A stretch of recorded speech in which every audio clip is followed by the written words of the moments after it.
बाप और बेटे और रूह कुदस के नाम में आमीन।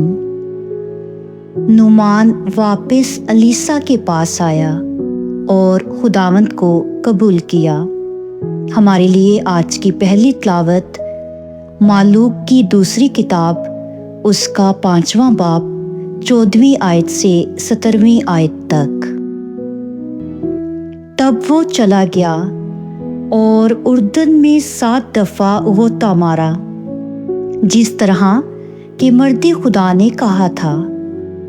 तो उसका गोश्त छोटे लड़के के गोश्त की तरह बहाल हो गया और वो पाक साफ हो गया।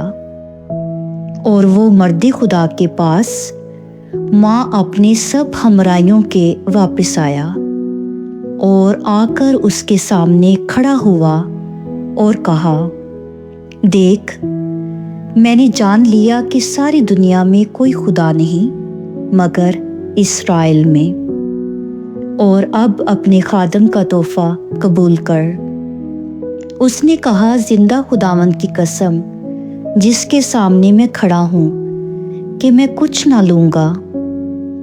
तो उसने लेने के लिए इसरार किया, मगर वो इनकारी रहा।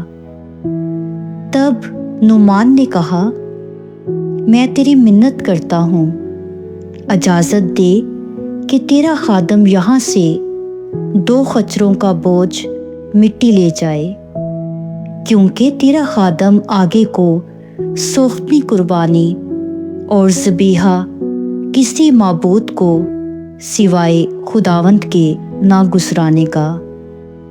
पाकलाम के पढ़े और सुने जाने पर खुदावंद की बरकत हो।